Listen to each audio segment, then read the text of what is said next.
Opa, tudo bem com você? Eu espero que sim. Hoje a gente vai falar sobre CSS.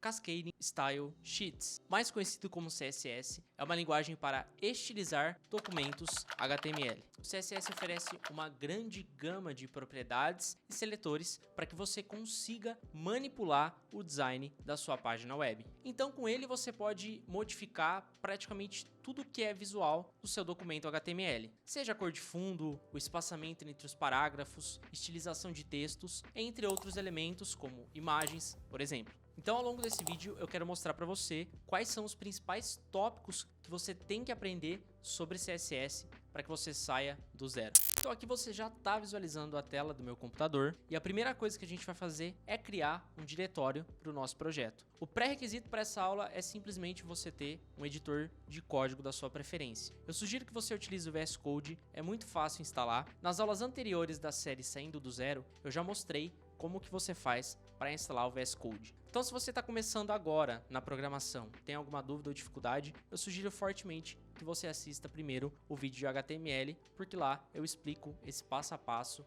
dos pré-requisitos. E é claro, depois não esqueça de voltar para esse vídeo e terminar o conteúdo sobre CSS. Primeira coisa que eu vou fazer aqui vai ser abrir o meu terminal. Eu uso o iTerm no macOS. Você pode usar o terminal aí da sua preferência, não tem problema. Eu vou ir para o meu desktop e aqui eu vou criar uma pasta chamada Starting CSS from Zero. Agora a gente vai acessar o diretório que a gente acabou de criar e aí eu vou vir aqui digitar code para abrir a pasta no VS Code. Vou até expandir aqui a janela e aí agora a gente vai criar uma estrutura bem simples aqui. Eu vou criar uma pasta CSS, um arquivo na raiz do meu diretório index.html. Dentro da pasta CSS eu vou criar o styles.css. No index.html eu vou colar aqui o que está no meu clipboard. Não se preocupe, eu vou deixar na descrição do vídeo um link do Replit contendo esse template para nossa aula. Aqui eu deixei comentado, separei quais elementos a gente criou. E agora o que a gente vai fazer aqui é o seguinte: vamos vir aqui nas extensões e eu quero que você instale uma extensão chamada Live Server, essa primeira extensão aqui. Essa extensão vai criar para a gente um servidor local da nossa página HTML e aí ficar escutando todas as alterações para a gente não precisar ficar carregando toda vez que a gente modificar algum código. E depois que você instalar, você vem aqui, clica com o botão direito, Open with Live Server. E aí, como você pode perceber, ele abriu aqui pra gente no localhost na porta 5500. E aqui também, né, eu tô com um zoom bem grande, tá? Só tô alterando o valor novamente para você ver, mas para facilitar a visualização aqui no vídeo, eu vou voltar aqui o zoom para 250%.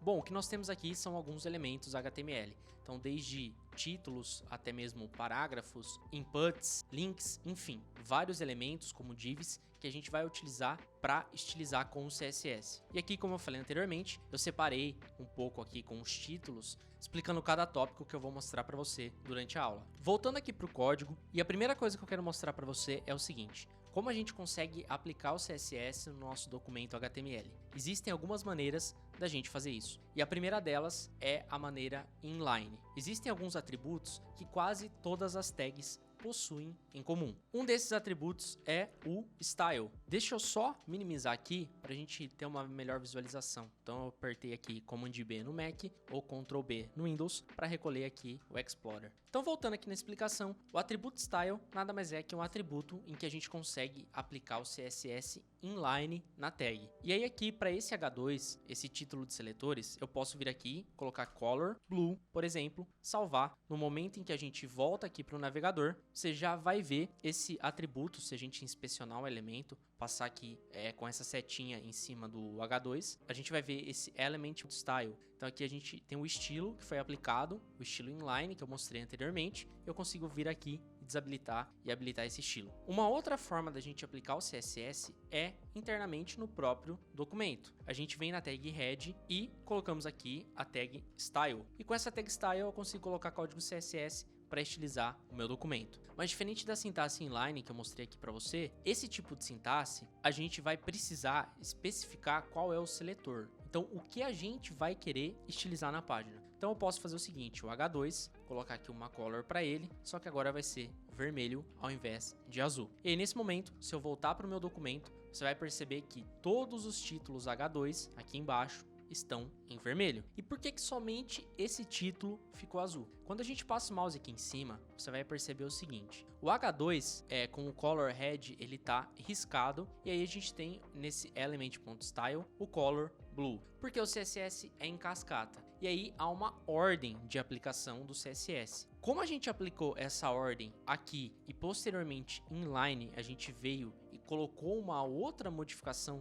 do mesmo estilo, o que vai prevalecer é exatamente essa aplicação que a gente fez aqui inline da cor azul. Ou seja, se eu tirar aqui e salvar novamente, todas as tags H2 vão ter a cor vermelha. E por fim, qual é a outra maneira e a maneira mais comum da gente se utilizar pela questão de organização? É a gente fazer a aplicação do CSS externamente em um outro arquivo. E aí que entra essa tag link, em que a gente está referenciando aqui uma folha de estilo nesse endereço, que é o que? O css/styles.css. Então aqui a gente tem o diretório CSS e aqui a gente tem o arquivo styles.css. Então primeiro a gente vai remover essa linha aqui que faz esse link, vamos salvar esse arquivo, vamos vir aqui e digitar também o p color blue, vamos salvar. Se a gente voltar novamente aqui para o navegador, todos os textos vão estar aqui, porque o que é que acontece é o seguinte: a gente tem um arquivo CSS que não foi carregado pelo nosso HTML. E aí se eu voltar aqui e linkar esse arquivo e voltar novamente, todos os parágrafos aqui, né, eles estão com a cor azul. Na verdade, o exemplo que eu queria trazer era do H2, então vamos atualizar. E aí, mesma coisa, essa é mais uma forma da gente aplicar o CSS. Então agora que você já sabe as 3 maneiras de se utilizar o CSS em um arquivo HTML, a gente vai entrar em alguns tópicos relacionados ao CSS. E o primeiro tópico que eu quero falar com vocês aqui é os seletores. E aí no momento em que eu digito seletores aqui e aperto Command barra no Mac ou Ctrl barra no Windows e Linux, eu vou transformar isso aqui em um comentário. Então comentários no CSS é barra asterisco, depois eu venho aqui asterisco barra. Então essa é a forma da gente utilizar comentários no CSS. Como funciona a sintaxe base do CSS? A primeira coisa é o seletor. E aí o seletor, ele pode ser de vários tipos. Eu posso ter um seletor de elemento HTML, ou seja, se eu coloco aqui p color e aí dito aqui blue, toda a tag p do meu HTML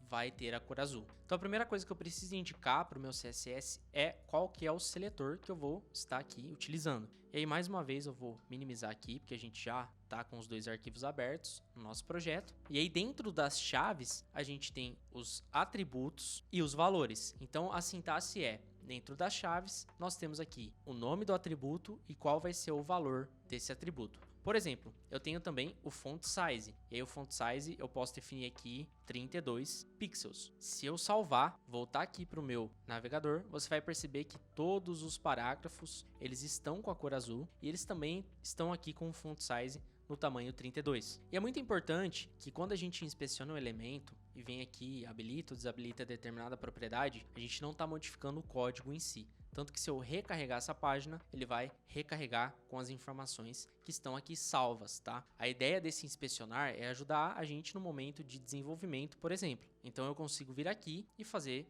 qualquer tipo de modificação. No caso, eu posso vir aqui e colocar um fonte style italic, por exemplo, e aí você viu que aplicou uma fonte em itálico, mas mais uma vez, quando a gente recarrega esse arquivo, ele volta ao que está salvo aqui no nosso documento. E aqui a gente tem unidades de medida no CSS. Eu estou utilizando pixel. Pixel é uma unidade de medida constante. Ela não é uma unidade de medida relativa como o rem. O que isso quer dizer? Se eu deixo meu font size com 2 rem, o padrão é o seguinte: 1 rem é igual a 16 pixels. Tanto que você está visualizando aqui esse comentário, é uma extensão que eu tenho aqui que é a px2ren. Ela basicamente especifica para gente quais são os valores aqui, né? Por exemplo, se eu digito 4 rens, por exemplo, ele vai dar o valor para mim em pixel. E aí, como o ren é uma unidade de medida relativa e o padrão é um ren valer 16 pixels, e aí quando o usuário altera o tamanho da fonte, o tamanho também do ren sai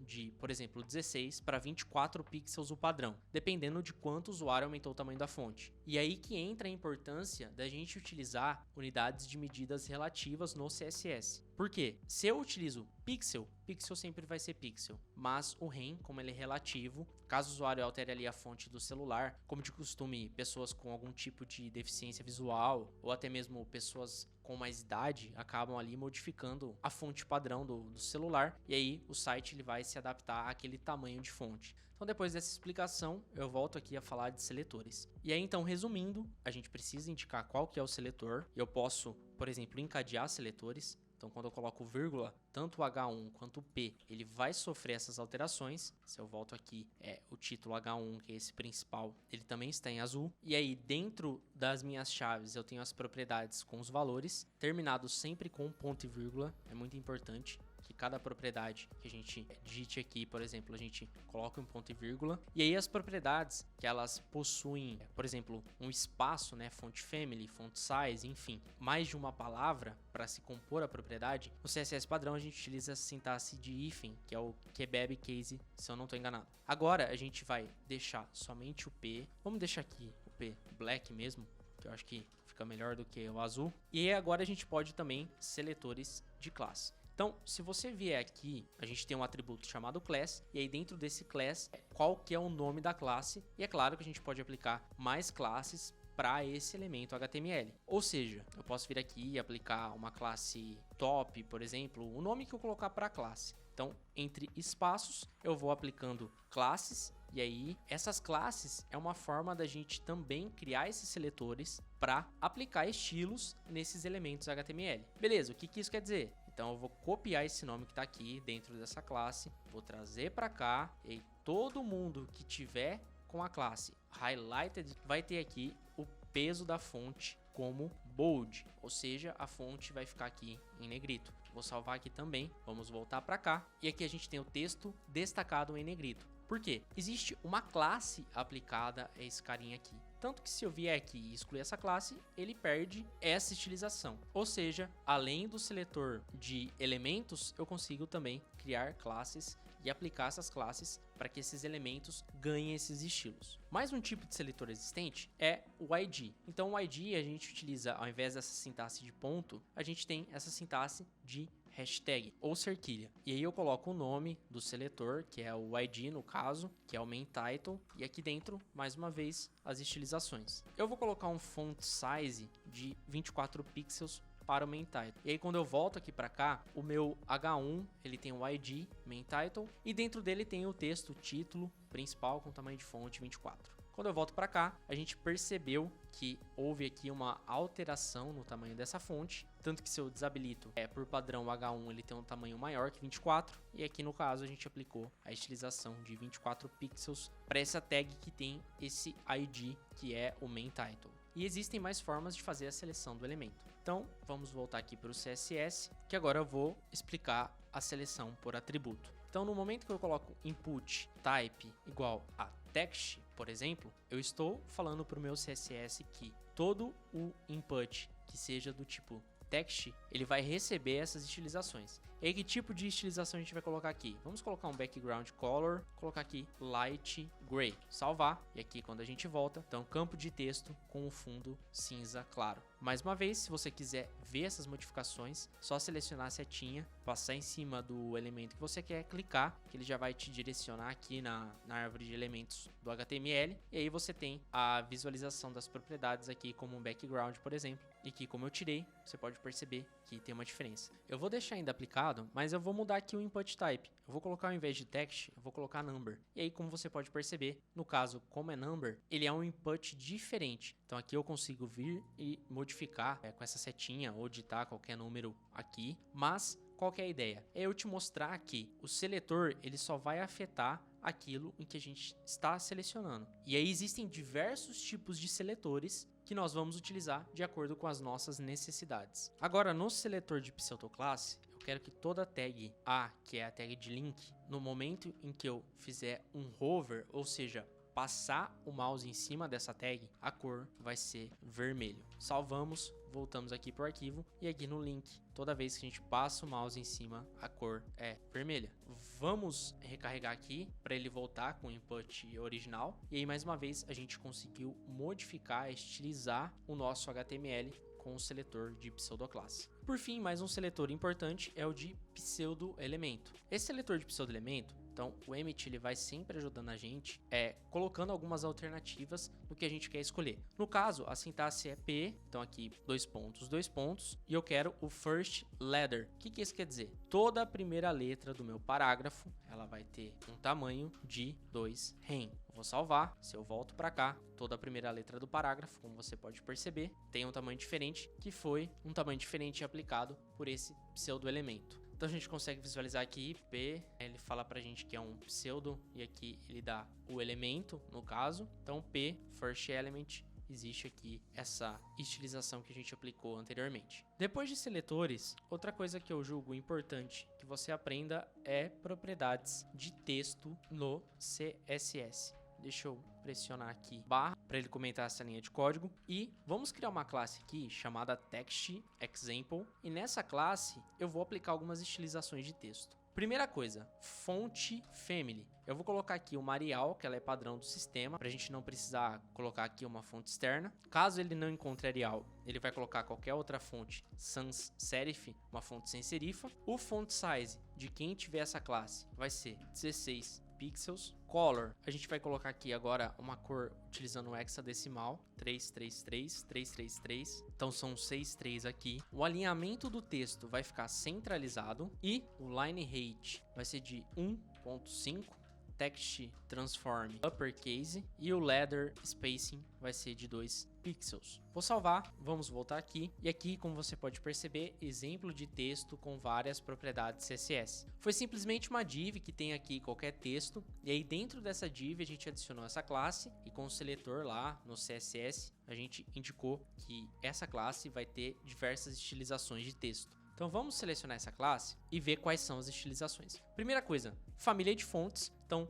quando a gente aplica aqui a fonte Arial, você percebe que há uma mudança da fonte padrão do navegador. O tamanho também não teve diferença, porque o padrão é 16 pixels, tá? A cor teve uma leve diferença, né? Um preto mais claro, um cinza escuro, a gente pode falar que é. O alinhamento do texto, como você pode perceber, o padrão é à esquerda, a gente colocou centralizado. E aqui o line height, que é o espaçamento, é a altura do tamanho aqui da linha. 1.5 ou 150% indica aqui que o nosso line height é um pouquinho maior, né, que o padrão. Então você pode perceber quando a gente habilita essa propriedade, fica um pouquinho maior. Esse text transform uppercase, todo o texto ficou caixa alta. E aí esse ladder spacing, ele trouxe um pouquinho mais de espaçamento aqui para as letras, tanto que eu posso vir aqui e colocar um tamanho maior para você entender, né, quanto que vai ser esse ladder spacing. Faltou aqui a gente especificar a unidade de medida, então 20 pixels ficou bem grande o espaçamento entre cada caractere do texto. Beleza, então vamos voltar para cá. A gente já fez algumas estilizações de texto e aí, se você percebeu, grande parte dos exemplos eu vou utilizar com o seletor de classe, porque a gente consegue dividir de uma forma mais organizada, digamos assim, aplicando essas classes para os nossos atributos lá, os elementos HTML, e só os elementos que possuem essas classes vão possuir o conjunto aqui de estilizações que estiver dentro, obviamente, daquela classe. Então a gente vai falar agora sobre cores e fundos. O que isso quer dizer? Vou criar aqui um color, lembrando mais uma vez que eu já apliquei essas classes a esses elementos, para a gente não precisar vir aqui e colocar class, color, enfim, ganhar um pouquinho de tempo. E aqui o color, como a gente já viu, eu posso vir aqui e colocar um color blue, que vai ser a cor da fonte. Então, texto com diferentes cores. Uma outra forma de eu adicionar cor é com o hexadecimal, e eu posso vir aqui e colocar qualquer cor. Vamos colocar essa cor aqui. Inclusive o VS Code eu consigo vir aqui com esse seletor e colocar. Vamos colocar esse azul específico. Isso é muito importante quando a gente está desenvolvendo um site de um cliente que tem uma identidade visual, que tem um branding bem definido, e a gente precisa seguir à risca essas parametrizações que os clientes passam pra gente. Vamos voltar pra cá, não teve nenhuma mudança, né? Claro que aqui ele mudou de blue para essa outra cor. Se a gente volta novamente para cá, existe mais uma forma de utilizar com a função RGB. Como você pode perceber, aqui é o tanto de vermelho que eu vou passar, que é de 0 a 255, e aí 0 sendo nenhum valor, então a minha cor não vai ter nenhum vermelho, e 255 sendo uma quantidade máxima de vermelho possível para minha cor. E aí, por exemplo, se eu passo 255 255, 255, eu vou ter aqui um branco e ao salvarmos, vamos voltar para cá, como o fundo é branco, a gente não consegue visualizar esse texto branco. Então vamos recarregar aqui. Eu posso, por exemplo, passar 0 no meu azul. Então aqui a gente vai ter o amarelo, já começa a enxergar essa cor. Ou se eu quiser uma cor preta, eu passo 000, que é a ausência aqui de todas as cores. Porque no monitor, em telas, a tecnologia para que a gente consiga visualizar cores são feitas a partir do feixe de 3 luzes diferentes, que é o red, que é o vermelho, o green, que é o verde,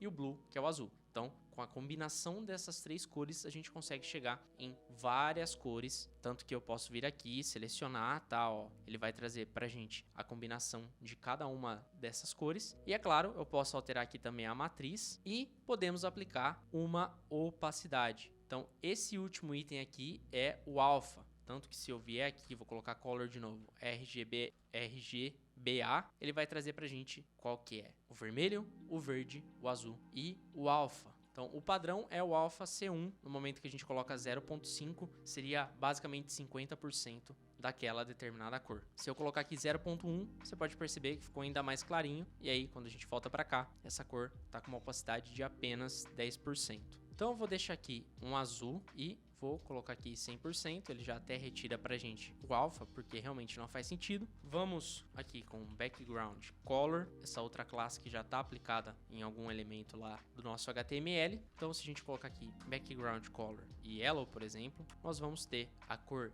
de fundo daquele determinado elemento com o amarelo. Ou seja, o color é a cor do texto que vai estar ali naquele elemento. Então eu posso colocar aqui a cor verde para o texto e a cor amarela para o fundo. Então nós temos a cor verde para texto e amarelo para o fundo. Eu vou tirar esse color, a gente vai colocar um padding nesse elemento. E aí o padding, ele é uma propriedade que a gente vai definir o espaço entre o elemento e as bordas do outro elemento. Eu vou tentar mostrar isso na prática, então eu vou colocar aqui 20 pixels de padding. Quando a gente volta para cá, você percebeu que o nosso padding, que é justamente o espaçamento interno do nosso elemento, ele teve uma mudança. Ou seja, aqui você pode perceber, a gente tem um espaçamento interno, que é da borda até esse cara aqui. Deixa eu tentar fazer uma forma para a gente visualizar, que é esse espaçamento aqui, tá? Da borda até esse cara aqui, de 20 pixels para todos os lados aqui. Por que para todos os lados? Porque quando a gente utiliza somente o padding,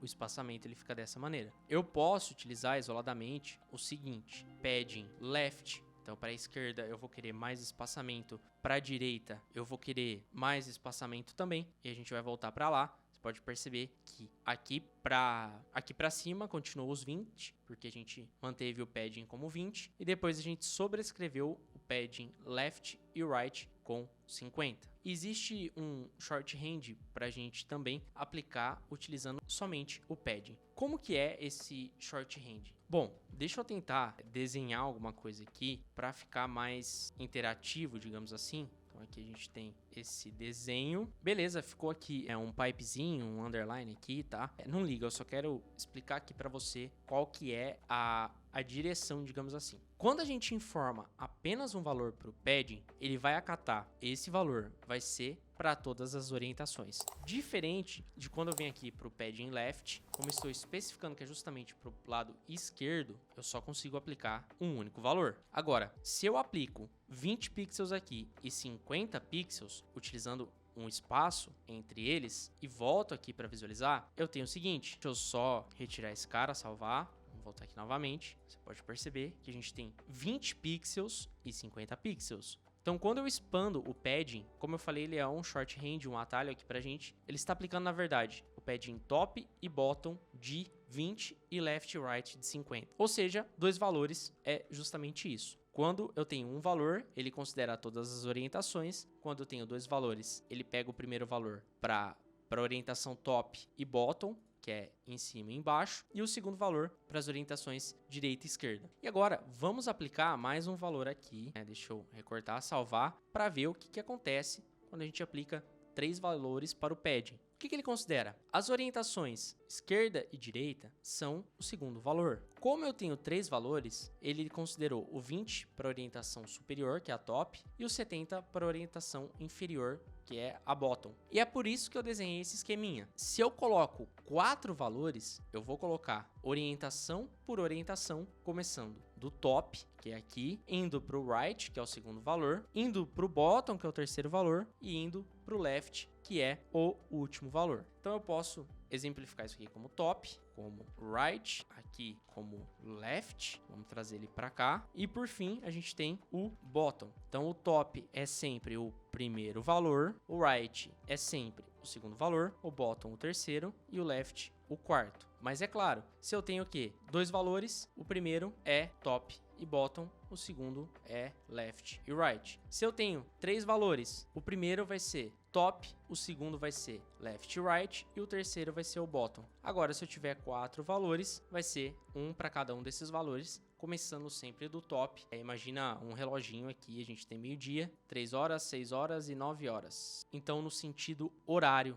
começando de cima, no meio-dia, digamos assim, com esses valores. Vou apagar isso agora. Eu vou deixar aqui um padding geral para todo mundo de 20 pixels. Vou deixar 10 pixels mesmo. E aqui é a mesma coisa para o margin, tá? Mas o margin, ele é um pouco diferente. Enquanto o padding, ele considera o valor das bordas do elemento para dentro, o margin é das bordas do elemento para fora. Então, vamos visualizar isso aqui na prática. Eu vou colocar aqui 50 pixels para você conseguir visualizar. Você percebeu que o elemento ele começou a ir encolhendo. Essa parte laranja é os 50 pixels que a gente definiu de margem. Então, enquanto a margem ela é para fora, o padding ele é para dentro do elemento. Tanto que se eu vier aqui e tirar a margem, você percebe que ele simplesmente continua aqui do mesmo tamanho, né? O padding ele foi aplicado. Se eu tiro o padding, a div fica exatamente do tamanho em que os nossos elementos filhos estão aqui ocupando. Se eu aplico o padding, já tem aqui uma diferença interna desse espaçamento. E se eu aplico margem, tem essa diferença externa aqui, que só é visível quando a gente tem o auxílio dessa inspeção do nosso elemento. E aqui, para mudar um pouquinho, eu vou colocar um margem bottom de 10 pixels também. Agora eu vou colocar background image, vai ser uma imagem que a gente vai carregar aqui. Inclusive, a nossa propriedade é background image. Eu vou colocar a função URL, depois eu já vou passar uma URL para essa função. Background size, eu vou colocar cover e padding, vou colocar 50 pixels. Já vou explicar cada uma dessas propriedades. Vou colar o URL, salvar, vamos recarregar a página. Nem precisou, né? Porque a gente já tem o auxílio do Live Server, que ele serve justamente para isso. Então, o que está acontecendo aqui? Quando eu apliquei essa URL, que eu vou deixar também disponível aqui na descrição do vídeo, uma URL aqui do Unsplash, eu indiquei para o meu elemento, que possui essa classe, que ele vai ter como fundo uma imagem dessa URL. Deixa eu só voltar aqui e aplicar também uma cor azul, só para a gente conseguir visualizar um pouco melhor essa div com a imagem no fundo, com a imagem de fundo. E voltando aqui para a explicação, esse cover ele basicamente vai fazer o seguinte: ele vai pegar a imagem e reduzir ou aumentá-la para as proporções do nosso elemento aqui que está recebendo essa imagem, mas ele vai fazer isso de forma proporcional à imagem. Ou seja, ele não vai distorcer a imagem, aumentando somente a altura, aumentando somente a largura. Tanto que, se a gente vir aqui nessa imagem, vou clicar aqui no link que eu copiei, deixa eu só tirar aqui as aspas, você percebe que a imagem ela tem mais informações aqui. Então o que o cover faz? Olha, aplica essa imagem o máximo que der dentro dessas condições. Então o padding aqui, ele ajudou a gente justamente nisso. Se a gente não tivesse aplicado o padding, ele simplesmente teria aplicado a imagem aqui sem distorcer nesse tamanho de elemento que é o que tinha. Então eu vou recarregar aqui novamente. Posso aumentar até aqui o padding para a gente ver essa mágica acontecendo da imagem aumentando aqui, a gente consegue visualizar. Ele criou aqui um scroll, mas como você já entendeu, eu vou deixar 50 mesmo e a gente vai continuar aqui para as explicações. Agora sobre Box Model. Box Model, eu vou digitar box aqui, display block, background color, vamos colocar light blue, margin bottom, eu vou colocar 10 pixels, width 200 pixels e o height, que é a altura, 50 pixels. Vamos salvar, voltar para cá e aqui nós temos o Box Model, caixa com o modelo de caixa. O que isso quer dizer? O Box Model é um conceito no CSS que os elementos eles são estruturados como caixa. E essa caixa ela possui algumas partes que são estruturais. Então nós temos o padding, nós temos temos o margin, border e o próprio conteúdo, que é o que está dentro da caixa. Se eu clicar aqui em Computed, por exemplo, vamos vir aqui na caixa, a gente percebe que a nossa caixa ela tem um tamanho de 200 de largura por 50 de altura. Aqui ela não tem padding, ela não tem borda, mas ela tem um margin bottom de 10. Então basicamente esse é o conceito de box no CSS. Por que é importante a gente entender isso? Para a gente entender um pouquinho de layout no CSS. Aqui no layout, como eles são parecidos, eu vou colar alguns códigos CSS das classes aqui para a gente conseguir exemplificar na prática o que é cada um desses tipos aqui de display, por exemplo. Vamos salvar, eu vou voltar aqui para o HTML. Se a gente vier aqui, a primeira coisa que está um pouco diferente é que já existe uma caixa aqui, ela está num posicionamento estranho. Por quê? Ela está basicamente declarada no nosso HTML lá para baixo. Ela está estranha porque a gente aplicou aqui para ela um position absolute. Se eu desativo o position absolute, ela veio aqui para baixo novamente. Então eu vou aplicar, ele vai vir aqui para cima. O que o position absolute faz? Ele basicamente fala para que esse elemento ignore o seu elemento pi. Ele vai ficar com posicionamento absoluto, né, para o nosso HTML, para o body no caso, que é o elemento pi depois da div. Então eu vou tirar aqui o top, vou tirar o left para você ver, vou aplicar o left, vou aplicar o top novamente, vou deixar 50 também. E eu tô sempre esquecendo de colocar o pixel aqui. E aqui também, se eu defino 0px e 0px, ele vai para esquerda. Mas olha só que legal, esse position absolute aqui eu vou fazer o seguinte, eu vou pegar essa div que tá aqui e vou jogar dentro desse position relative. Depois a gente vai voltar como estava anteriormente. Vou salvar, vamos voltar para cá e ver o que acontece. Se você perceber, nossa div position absolute, ela está considerando quem para o seu posicionamento absoluto a position relative. Tanto que se eu tirar o top dela, tirar o left dela, ela vai simplesmente cobrir toda a div pi. Isso acontece porque a div pi é relativa e a div filha, no caso aqui, é absoluta. E aí, caso o elemento pi não tiver essa classificação, né, de relativo, esse estilo definido, como a gente tinha anteriormente, ele vai simplesmente considerar a página em si. Agora o display block, ele basicamente já é padrão de alguns elementos HTML. Como a div, por exemplo, quando a gente tirou, não teve nenhuma alteração, porque o padrão da div já é block.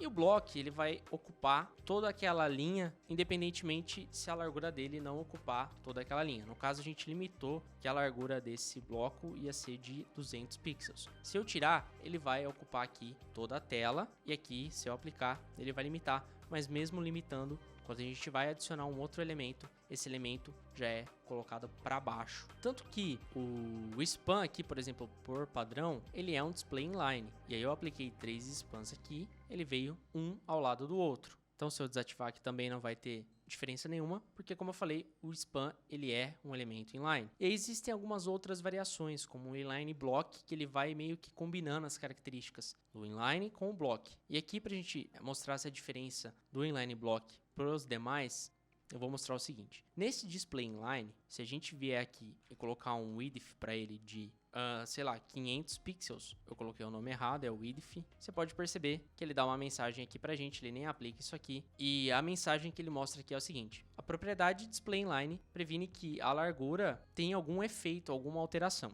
Ele fala para você tentar mudar o display para outra coisa a não ser o inline. E a ideia do inline block é justamente essa. Eu tenho, por exemplo, a capacidade de deixar esses blocos na mesma linha, mas eu posso vir aqui e configurar larguras específicas para cada um desses elementos. Então eu posso falar que cada um deles tem 250 pixels. E como você pode perceber, ele se manteve na mesma linha, mas ele acatou essa estilização de largura. Essa é basicamente a diferença, por isso que eu falei que ele combina as características tanto do block quanto do inline. E aqui nós temos o display relative. O que o display relative faz? Eu vou tirar aqui, por exemplo, esse left e esse top. Se você perceber, o que acontece? Diferente do absolute, que ele considera o absoluto em si, no caso, quando o pai do absoluto não for nenhum relativo, ele vai acatar o documento inteiro, como eu já citei anteriormente. O relativo, ele vai ter uma posição diferente se eu manipular tanto o top quanto o left, com base na sua posição original, digamos assim. Então essa é basicamente a diferença entre eles. E por fim aqui o float, a gente consegue fazer com que o elemento flutue para uma determinada direção utilizando essa propriedade. Então, por exemplo, eu tenho aqui o float left, mas eu posso vir aqui e colocar float right. E aí o elemento, ele tá aqui que ele foi à esquerda, mas na verdade agora ele está à direita. Então essas são as propriedades de layout no CSS. Agora vamos falar sobre Flexbox. Eu vou criar aqui a classe container. O display vai ser flex.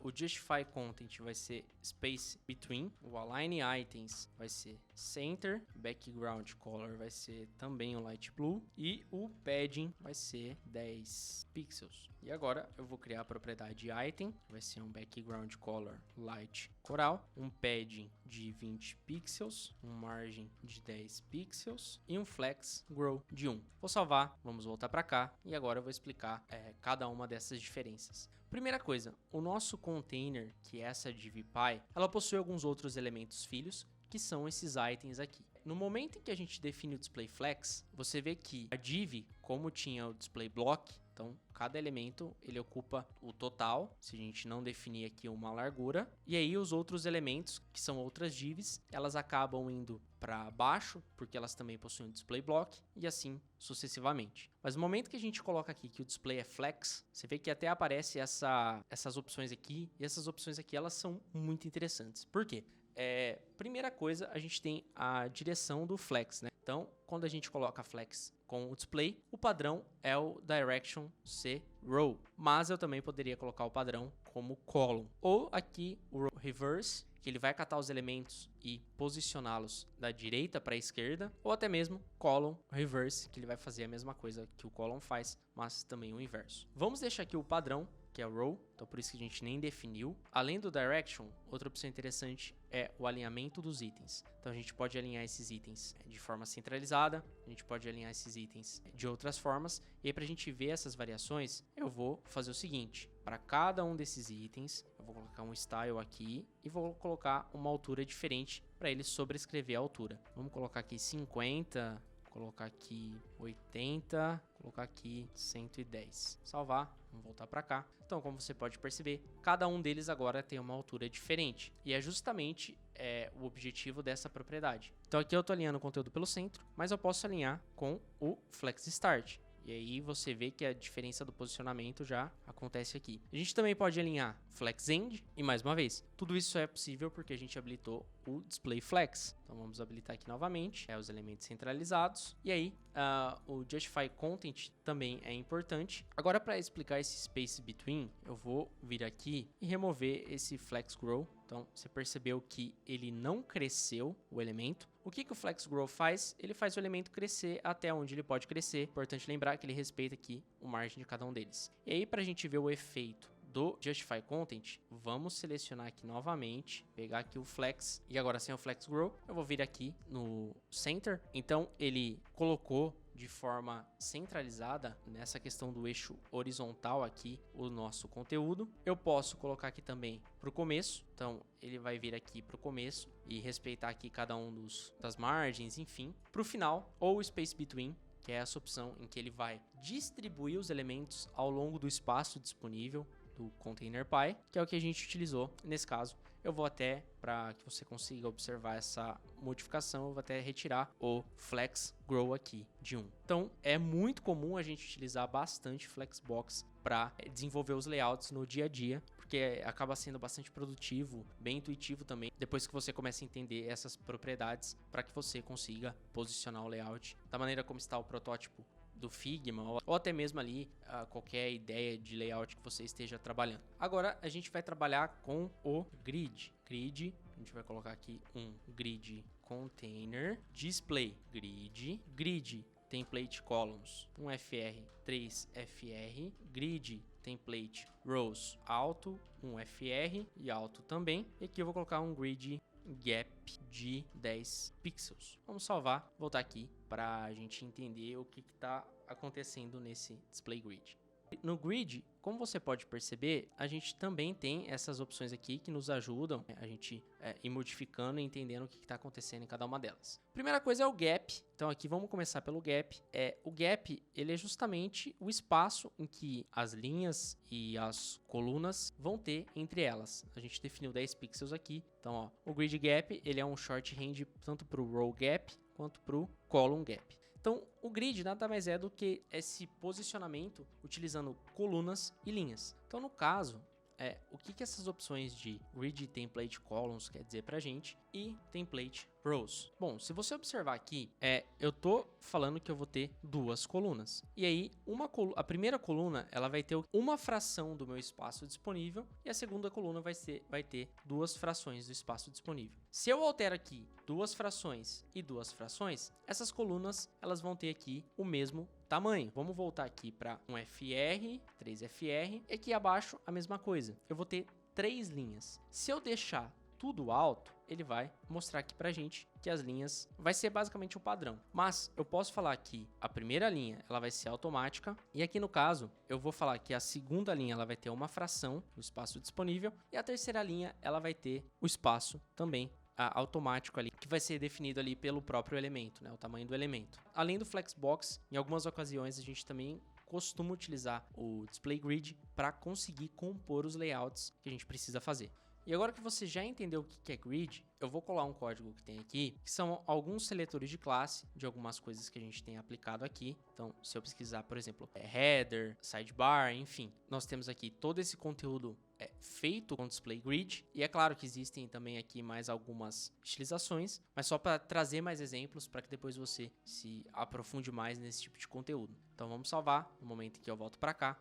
Se você perceber, a gente fez justamente isso. Dividimos o layout utilizando grid. Então, voltando aqui para recapitular, eu defini o meu grid, eu falei que ele ia ter duas colunas, uma ocupando uma fração e outra ocupando 3 frações, e aí eu falei que as minhas linhas, a primeira e a terceira, elas iam ser de tamanho automático e a segunda linha ela ia ocupar uma fração do conteúdo, e o espaçamento entre as linhas e as colunas seriam de 10 pixels. E aqui, basicamente, se a gente retira essa opção, salva e volta, você vai perceber que teve uma desorganização do nosso layout. Por quê? A gente definiu que a nossa grid ela tem duas colunas. E essa propriedade está justamente mostrando que o header e o footer, nesse caso, os elementos que tiver essa classe, o item dessa grade ele vai ocupar todas as colunas. Então, por isso que a gente conseguiu organizar dessa maneira. Agora a gente vai ir para os Media Carries. Então, eu vou colocar aqui um @media, vou definir um max width de 600 pixels. Nesse caso, o meu responsive box vai ter um background color de light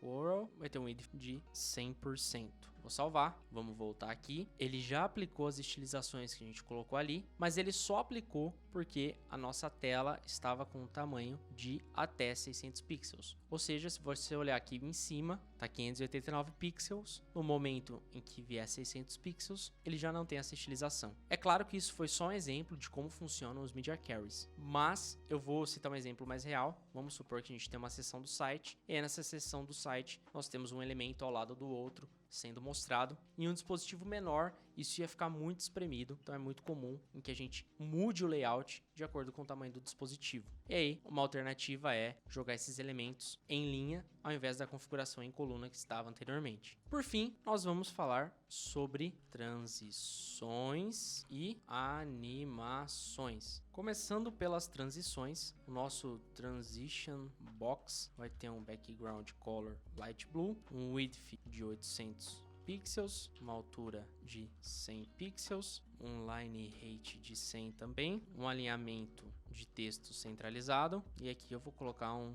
transition no background color de 0.5 segundos e com efeito de easy. E quando o nosso transition box tiver o efeito de hover, né, que alguém passar o mouse em cima dele, eu vou mudar a nossa cor, vamos salvar, voltar para cá, e aqui no momento que eu passo o mouse para mudar a cor, você percebe que há uma transição. Olha só que efeito bacana. A gente colocou uma transição que ela leva meio segundo para acontecer, e aí existe esse efeito aqui de easy, né? Existem algumas opções aqui para a gente colocar mais efeitos, como easy in out. Se você voltar, tem um efeito diferente. E se não tivesse essa transição, né, o efeito ele ia ser bem seco, ó. Essa é a ideia de utilizar transições para melhorar essa interatividade com o usuário. Então, no momento em que eu passo o mouse aqui, muda a cor. E por fim, um exemplo simples de animação, a gente vai colocar aqui Animation Box. Para adiantar, vou colar as propriedades aqui que são só para estilizar mesmo. E agora eu vou colocar aqui um @keyframes, vai chamar Color Cycle, e aí a gente vai configurar esses keyframes da seguinte maneira: 0%, 50% e 100%. Em 0% eu quero que a minha cor de fundo ela seja light green, 50% eu quero que a minha cor de fundo seja light blue e em 100%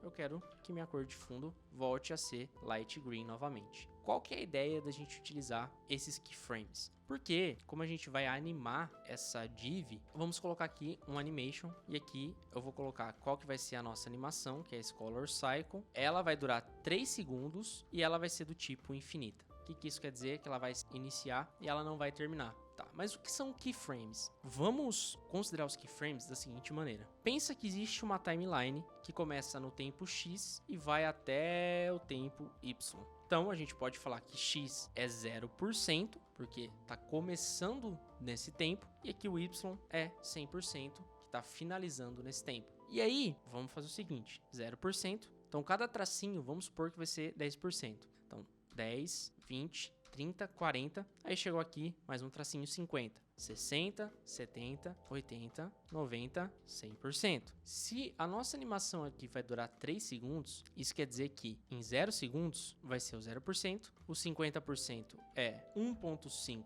segundos e o 100% é em 3 segundos. E nós definimos keyframes justamente aonde? No início, no meio da animação e no final da animação. E aí, nesse contexto em que ela vai durar 3 segundos, os keyframes serão aplicados nesses intervalos de tempo. E aí, 0 segundos, existe toda uma configuração, uma estilização, que no caso aqui é só uma cor. Na metade dessa animação, a gente só alterou essa cor e no final a gente alterou essa cor novamente. Então vamos retirar isso aqui, quando eu salvo, volto para cá. Se você prestar atenção, essa animação de ciclo de cores, ela já acontece no momento em que a página foi carregada e ela fica justamente transitando entre a cor verde clara até a cor azul claro, e depois volta para o verde claro novamente. E aí, o que você achou do CSS? Como você pode perceber, ele é extremamente incrível. É possível fazer diversas coisas com ele. O que eu mostrei aqui são só a ponta do iceberg de alguns dos tópicos que eu considero importante que você saiba nesse início. A gente pode dizer que o CSS também é bastante desafiador, mas no momento que você começa a praticar, você começa a aplicar em seus projetos, a se desafiar também, você vai entendendo como que ele funciona e aí utilizando ele ao seu favor. Se você tiver qualquer dúvida, não hesite em deixar aqui nos comentários ou mandar uma mensagem lá na DM do Instagram, onde eu posto bastante conteúdo também. Por hoje é só, então eu vou ficando por aqui, um grande abraço e até a próxima.